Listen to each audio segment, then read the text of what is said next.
Dios les bendiga. Bienvenido nuevamente a Ven y Ve con una nueva enseñanza. En esta oportunidad se llama ¿Cómo acercarnos a Dios en estos últimos tiempos? En el capítulo 18 de Lucas, nosotros vamos a encontrar dos historias o dos parábolas que Jesús cuenta y dos sucesos que acontecieron después de que el Señor comente estas historias. En dichos acontecimientos, cada uno se relaciona donde hay dos tipos de personajes, como uno es un personaje que se cree superior o que tiene una autoridad superior para los estándares del mundo, como hay un personaje inferior, qué es lo que sucede o qué es lo que está pidiendo este personaje inferior y qué obtiene. Entonces, les invito a leer Lucas capítulo 18 por ahora, por cuestiones de este video, lo vamos a resumir. Entonces, en la primera historia que el Señor va a contar, la vamos a tener nosotros en los capítulos, en los versículos 1 al 8, que es la parábola de la viuda y el juez injusto. En ella nos vamos a encontrar a Jesús refiriendo cómo una mujer se acerque a un juez injusto pidiéndole justicia por su hijo y cómo vemos a un juez que en su condición no hace caso a la petición que hace esta mujer.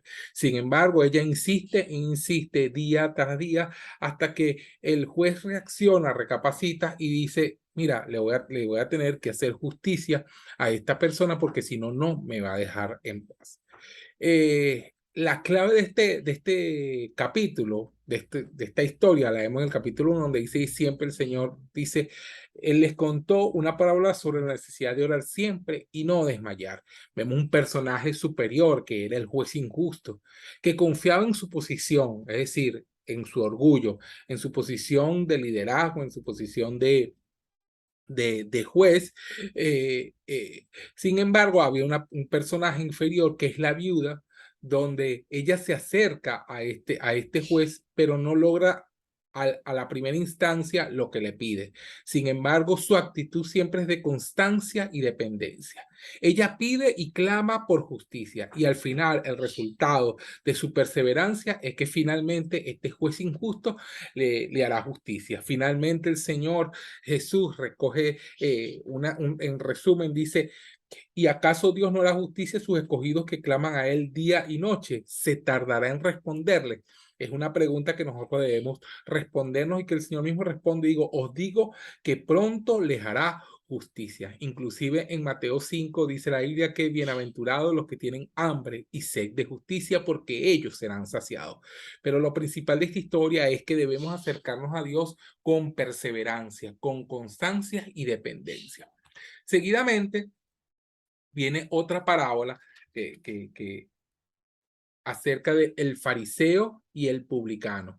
Se encontraban en la sinagoga, o eso es lo que aparenta, nos deja ilustrada la palabra de Dios allí, y vemos a un fariseo que se acerca a Dios con un poco de soberbia. Él confía en sus dogmas, él confía en sus rituales. Nosotros entendemos que los fariseos tenían una serie de mandamientos, bueno, los judíos en general tenían una serie de mandamientos que los fariseos eran muy celosos de esos rituales, 616 mandamientos, y confiaban en que al cumplir esos 116 normas, ellos podían ser salvos.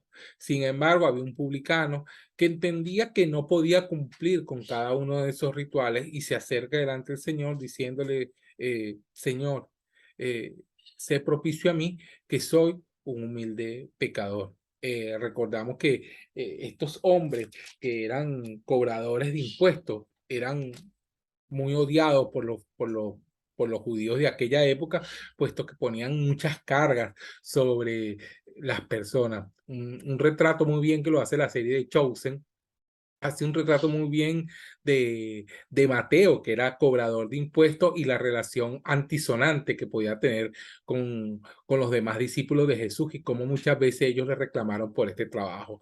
El publicano entiende que él es un personaje a lo mejor inferior en esta historia, pero se acerca con una actitud de humildad y conciencia de su condición. Él sabe que está haciendo lo incorrecto, que está haciendo algo que no es bueno y se acerca pidiéndole al Señor perdón. ¿Cuál fue el resultado? Mientras que el fariseo fue desaprobado, el publicano que pidió delante del Señor perdón, le fue aprobado. Y finalmente esta historia nos indica que debemos confiar en Dios y no menospreciar al otro por su condición. La tercera historia que nos cuenta Lucas, y más que una historia, es un suceso, es un momento donde algunos niños querían acercarse a Jesús. Inclusive la palabra de Dios habla que los mismos padres traían a Jesús a los niños para que el Señor los tocase y los bendijese y les diera su bendición. Jesús estaba complacido por esto, pero vamos a meternos un poco en contexto. Mucha gente quería apretar a Jesús, pedirle al Señor por sus milagros, se acercaban personas muy importantes y en cierta forma los discípulos tendieron a menospreciar a estos niños que querían tocar a Jesús y querían ser bendecidos por él. Los apóstoles inmediatamente son el personaje superior de esta historia porque ellos son los que están cerca del maestro, los que básicamente deciden con quién o con no quién o con quién no puede hablar el Señor, pero confían en su experiencia, en su prioridad, en su juicio de saber a quién le conviene, con quién conviene que Jesús hablase. En este caso, los personajes inferiores son los niños, aquellos que a lo mejor no tienen esta capacidad o no son adultos y no tienen esta capacidad de sobreponerse o de menospreciar una orden. Su actitud es de inocencia, no saben lo que está pasando, saben que Jesús está allí, han visto hacer milagros, han visto su personalidad, quieren acercarse y lo hacen con total transparencia, quieren que Dios los toque y los bendiga.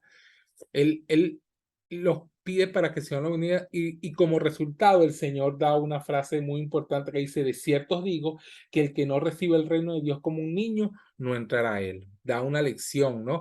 Y es de desear la bendición de Dios como niño, de desear ese reino de Dios, de desear que Él venga sobre la tierra. Entonces debemos acercarnos a Dios con esa inocencia y con esa transparencia que caracteriza a los niños. Y el cuarto suceso es una historia también que le voy a dejar por aquí un enlace de Lorel Quiles que habla del rico y Lázaro, del rico y del encuentro entre el Señor y el joven rico, que una predica que a mí me encantó mucho, está en los versículos 18 al 29, donde el personaje superior es el rico, ¿verdad? Él confía en su dinero, él se le acerca al Señor y le dice, ¿qué puedo hacer para heredar la vida eterna? Fíjese que no viene con una actitud de qué haré para poder tener la vida eterna, sino para heredarla, para obtenerla por mis propios méritos. El Señor inmediatamente dice, ¿conoce los mandamientos? Y él dice, sí, Señor, conozco, y los he cumplido todo al pie de la letra. Básicamente está diciendo, no, Señor, yo los mandamientos sí, y los he cumplido al pie de la letra. Él confía en su dinero y confía en sus capacidades. Sin embargo, el Señor le dice, mira, vende todo lo que tiene y dáselo a los pobres. El obstáculo que tenía este hombre para poder acercarse a Jesús era específicamente el dinero y sus riquezas. El personaje inferior son los discípulos. Los discípulos, una vez que este hombre, este joven rico se va porque no accede a la petición que le hace el Señor Jesús, ellos dicen, Señor, y nosotros que hemos dejado todo. Y el Señor les responde con una palabra que dice, de cierto os digo que no hay nadie que haya dejado casa, o padre, o hermanos, o mujer, o hijos, por el reino de Dios, que no haya recibido mucho más en este tiempo y en el siglo venidero, la vida eterna. Su actitud es de fe. El Señor, mientras el joven rico no lo dejó todo, los discípulos lo dejaron todo por el Señor. El resultado es la recompensa en la tierra y en la vida eterna. Los que confían en Dios tienen recompensa. Y estas cuatro historias luego se enlazan con con Jesús hablando de su posterior muerte. Es increíble cómo Lucas va colocando estas dos parábolas y estos dos sucesos y luego coloca justamente el momento en que el Señor anuncia su muerte. Y el Señor está preparando a los discípulos para lo que se viene, el momento difícil que van a pasar, donde ellos van a ver a su maestro morir de la forma más cruel. Y los prepara para decirle cómo deben actuar una vez que todo esto después acontezca. Básicamente, el Señor les está diciendo que deben acercarse a Dios siempre con constancia y dependencia, que deben acercarse con humildad, que deben acercarse con transparencia y que deben acercarse con fe. Igualmente en estos últimos tiempos que estamos viviendo y en los tiempos que se acercan por venir, el Señor nos pide a nosotros y nos enseña a través de estas cuatro historias, estas dos historias, estos dos sucesos, que seamos perseverantes en orar, que veamos lo que veamos y veamos el mundo caerse en picada. Nosotros debemos ser perseverantes en oración porque Dios va a hacer justicia. Que debemos acercarnos con humildad. Vivimos en un tiempo donde el ego, inclusive 1 Corintios dice que en los postreros días habrá hombres amadores de sí mismos. Es una de las características, es la falta de humildad, sino el ego. Sigue tu sueño, persigue tu vida, haz lo que quieras. Y la humildad para reconocer que necesitamos de Dios y que día a día debemos acercarnos a Él. Y esa humildad para saber, Señor, tus juicios también son justos y verdaderos. Con transparencia, no debemos temer delante del Señor decirle cómo nos sentimos, colocarnos delante de su presencia y bendecir su nombre y poder decirle, Señor, aunque tenga miedo, aunque tenga temor, aunque tenga eh, distintas maneras y aunque no entienda todo el plan, entiendo que necesito acercarme a ti y aquí está mi vida con transparencia. Te digo, Señor, he cometido muchos errores, cada día he estado en situaciones difíciles, pero aquí estoy y con esa inocencia de los niños del que se acerca un padre y sobre todo con fe. Dice la Biblia que sin fe es imposible agradar a Dios y que Él galardona a los que le buscan. Y eso fue lo que hizo con los discípulos. Básicamente, los discípulos están diciendo, nosotros que le hemos dejado todo, ellos lo habían dejado todo por fe y el Señor les había dicho, sígueme. Y a lo mejor el Señor nos dice a nosotros hoy, sígueme. El Señor, acércate al Señor con constancia y dependencia. Acércate al Señor en humildad, en transparencia y en fe. Si esto fue de bendición para tu vida, te pido que lo puedas compartir con otros. Que Dios te bendiga.